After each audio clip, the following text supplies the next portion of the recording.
Hello दोस्तों, मैं सूर्यवंशी भारद्वाज जयसवाल में आपका स्वागत करता हूं।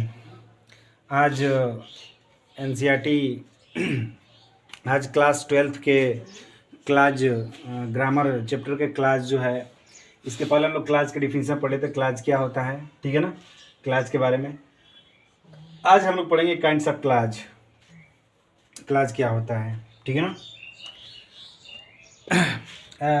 तो काइंड्स ऑफ क्लास में क्लास जो होता है तीन प्रकार, there are 3 kinds of class.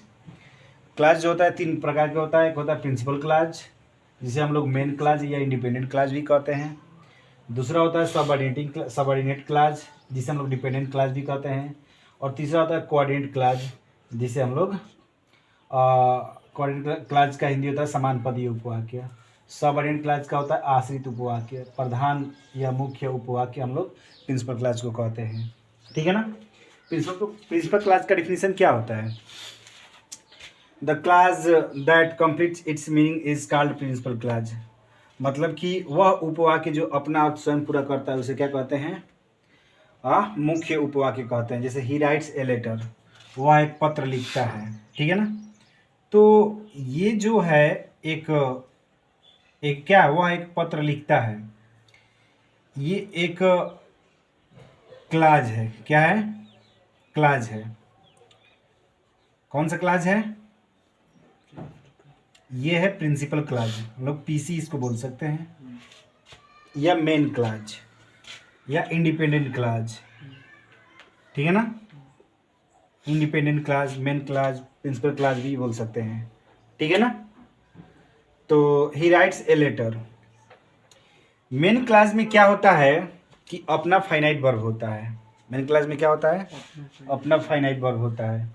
तो ये राइट्स जो है इसमें फाइनाइट वर्ब है, ठीक है ना।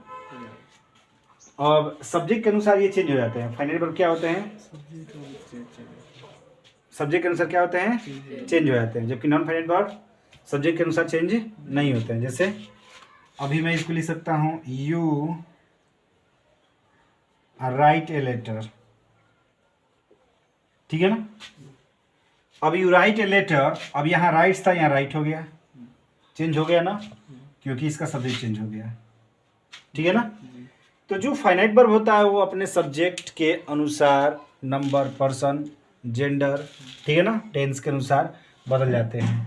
ये भी एक प्रकार का प्रिंसिपल क्लास है या मेन क्लास है। आया समझे ना। तो इसको नोट कीजिए, फिर इसके बाद बताते हैं कि सबऑर्डिनेट क्लास क्या होता है, कोऑर्डिनेट क्लास क्या होता है, ठीक है। ध्यान दीजिए। अब ये है सबऑर्डिनेट क्लास, ठीक है ना। सबऑर्डिनेट क्लास क्या होता है? The class which does not completes its meaning but depends another class, it's called subordinate class, ठीक है ना। वह उपवाक्य जो अपना अर्थ स्वयं पूरा करता है बल्कि अपने अर्थ को पूरा करने के लिए किसी अन्य क्लास पर आश्रित रहता है, उसे आश्रित उपवाक्य कहते हैं, ठीक है ना। जैसे एक एग्जाम्पल के माध्यम से इसको हम लोग समझेंगे। जैसे कि आई गेव ए बुक, मैंने एक किताब दिया, विच हिज फादर गेव हिम, मैंने एक किताब दिया, विच हिज फादर, जो उसके पिता ने उसे दिया था, ठीक है ना। मैंने एक किताब दिया जो उसके पिता ने उसे दिया था। अब जब इसको हम लोग एनालिसिस करेंगे तो अब ध्यान दीजिए। अब यहाँ पर आई एनालिसिस मैं इसको कर रहा हूँ, आई गेव ए बुक, मैंने एक किताब दिया, इसका अर्थ निकल रहा है। फिर इसको तोड़ा जाएगा, विच हिज फादर गेव हिम, ठीक है ना। अब जो उसके पिता ने उसे दिया, इसका अर्थ होगा जो उसके पिता ने उसके दिया। क्या अर्थ निकल रहा है? पूर्णतः अर्थ निकल रहा है? नहीं निकल रहा है। तो इसका अर्थ निकल रहा है कि आई गेव ए बुक, मैंने एक किताब दिया, इसका अर्थ निकल रहा है। तो जिसका अर्थ निकल रहा है, जो अभी मैंने क्या बताया, प्रिंसिपल क्लास किसे कहते हैं? वह उपवाक्य जो जिसका अर्थ स्वयं में पूरा होता है, जिसका अर्थ निकलता है, ठीक है ना। किसी दूसरे क्लास की जरूरत नहीं पड़ता, उसे इंडिपेंडेंट क्लास भी कहते हैं। मतलब किसी दूसरे उपवाक्य की जरूरत नहीं है, वह बिना किसी दूसरे के सहारे अपना अर्थ कंप्लीट कर लेता है। तो इस तरह के वाक्य क्या कहते हैं? प्रिंसिपल क्लास या मेन क्लास या इंडिपेंडेंट क्लास, ठीक है ना। तो अब इसका अर्थ निकल रहा है, तो ये कौन सा क्लास हो गया, प्रिंसिपल क्लास या मेन क्लास या इंडिपेंडेंट क्लास, ठीक है ना। लेकिन इसका अर्थ नहीं निकल रहा है, इसका अर्थ नहीं निकल रहा, तो ये क्या है, सबऑर्डिनेट क्लास। कौन सा क्लास है, सबऑर्डिनेट क्लास, जो दूसरे पर आश्रित हो, ठीक है ना। जो आश्रित हो, स्वयं पर आश्रित होता है, उसे क्या कहते हैं, मेन क्लास। याद रखिएगा, सिंथेसिस में काम करेगा ये, ठीक है ना। जब इसको क्लास का अध्ययन अगर अच्छी तरह से नहीं रहेगा तो आप सिंथेसिस का अच्छी तरह से अध्ययन नहीं कर पाएंगे। तो सिंथेसिस का अध्ययन अच्छी तरह से करने के लिए जरूरी है कि आप क्लास का अध्ययन अच्छी तरह से करें, ठीक है ना। तो ये सबऑर्डिनेट क्लास है। कैसे समझ में आ रहा है कि ये सबऑर्डिनेट क्लास है, क्योंकि इसका अर्थ कंप्लीट नहीं हो रहा है, ये दूसरे पर डिपेंड है। मतलब किस पर डिपेंड है, अब ये जो सेंटेंस है विच हिज फादर गेव हिम, ये डिपेंड है किस पर, इस पर डिपेंड है, ये इस पूरे वाक्य पर। अब हम दोनों को मिलाएंगे तो अर्थ कंप्लीट हो जाएगा। आई गेव ए बुक, मैंने एक किताब दिया, विच हिज फादर, उसके पिता ने, जो उसके पिता ने, गेव हिम, उसे दिया था।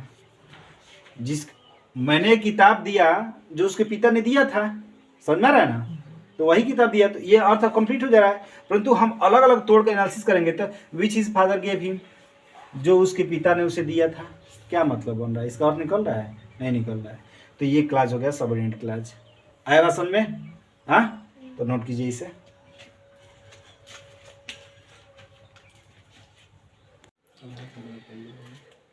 देखिए एक और सेंटेंस है, I missed the train, train छूट गई। आई मिस द ट्रेन, मैंने ट्रेन छोड़ दिया, बिकॉज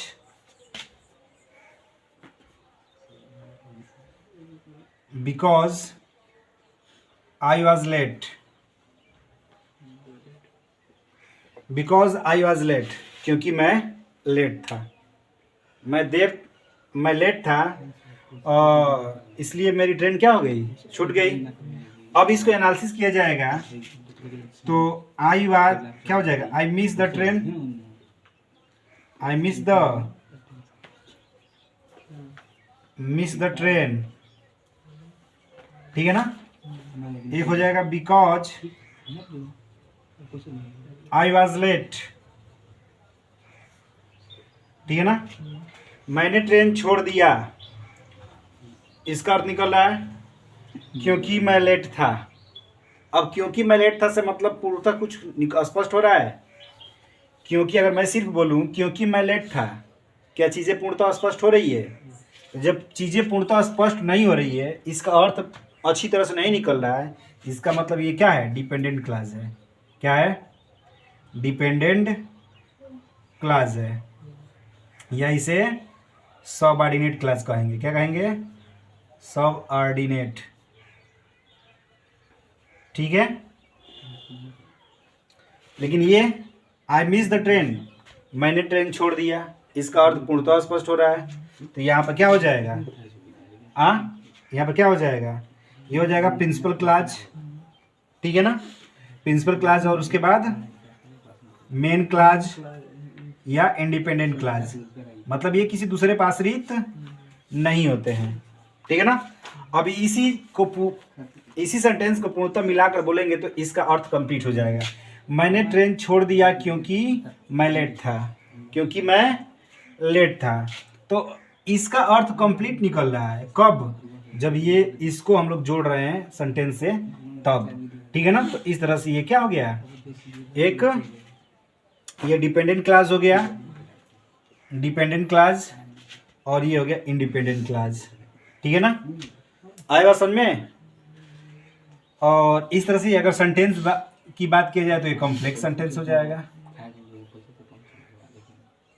कॉम्प्लेक्स सेंटेंस, ठीक है ना। कॉम्प्लेक्स सेंटेंस जो होता है कोऑर्डिनेट कंजक्शन से मिलकर बना होता है, ठीक है ना। कंपाउंड सेंटेंस जो होता है कोऑर्डिनेट कंजक्शन से मिलकर बना होता है। तो इसके बारे में आगे हम लोग पढ़ेंगे, पहले हम लोग इसके बारे में परिभाषा पढ़ लें, फिर इसके बाद kinds of class, kinds of subordinate class के बारे में पढ़ेंगे। लेकिन उसके पहले हम लोग कोऑर्डिनेट क्लास को भी पढ़ना जरूरी है, ठीक है ना।